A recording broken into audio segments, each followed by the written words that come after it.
नमस्कार मंडळी, तुम्ही पाहताय crime story teller one Marathi YouTube channel. आज आपण अशी एक घटना पाहणार आहोत जी घटना ऐकल्यानंतर तुमचं मन सुन्न होईल, कारण इथे खून केला आहे कुण्या गुन्हेगाराने नाही, तर ज्या आईने जन्म दिला, वाढवलं, शिकवलं तिच्याच पोटच्या पोराने। ही घटना आहे हरियाणातील यमुनानगर येथील आणि ही कथा आईच्या विश्वासाची आणि मुलाच्या क्रूरतेची। 7 समुद्रापार गेलेला मुलगा, श्यामपूर गावातील सरपंचाची पत्नी बलजिंदर कौर, एक साधी संस्कारी कुटुंब वत्सल्य आई। आपल्या एकुलत्या एक मुलासाठी तिने स्वप्न पाहिलं होतं, चांगलं शिक्षण, उज्ज्वल भविष्य आणि मोठा माणूस होण्याचं स्वप्न। म्हणूनच तिने आपल्या मुलाला लंडनला स्टडीसाठी पाठवलं। तो मुलगा म्हणजे गोमित राठी, आई मुलामधील दरी। लंडनमध्ये असताना गोमितचे एका दुसऱ्या जातीतील मुलीशी प्रेमसंबंध जुळले, पण ही गोष्ट जेव्हा आई बलजिंदर कौर यांना कळली तेव्हा त्यांना ठाम विरोध केला। आई म्हणून समाज, प्रतिष्ठा आणि कुटुंबाचा विचार करत तिने या लग्नाला नकार दिला। पण याच नकाराने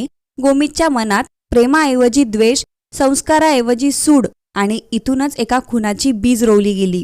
त्याने लंडनमध्येच रचला खुनाचा कट। आईच्या विरोधामुळे गोमितच्या मनात सुडाची आग पेटली आणि त्याने थेट आईला संपवण्याचा निर्णय घेतला। लंडनमध्ये बसूनच 18 डिसेंबर रोजी तो कोणालाही न सांगता गुपचूप भारतात परतला, आईला भेटण्यासाठी नाही तर तिचा जीव घेण्यासाठी। भारतामध्ये आल्यानंतर गोमित थेट घरी गेला नाही, तो त्याच्या मित्र पंकज याच्या मदतीने गावातलीच एक जनावराच्या कोठ्यात लपून बसला, तेही तब्बल 6 दिवस। आई घरात वाट पाहत होती आणि मुलगा घराशेजारी जनावरांमध्ये बसून आईच्या मृत्यूचा क्षण मोजत होता। या 6 दिवसात पंकज त्याला जेवण पुरवत होता आणि घरातील हालचालींची माहिती देत होता। 24 डिसेंबर रात्रीचा वेळ, घरात बलजिंदर कौर एकट्याच होत्या। हीच ती संधी। गोमित दबक्या पावलांनी घरात शिरला। आई मुलांमध्ये वाद झाला आणि रागाच्या भरात गोमितने स्वतःच्या हाताने आईचा गळा आवळला।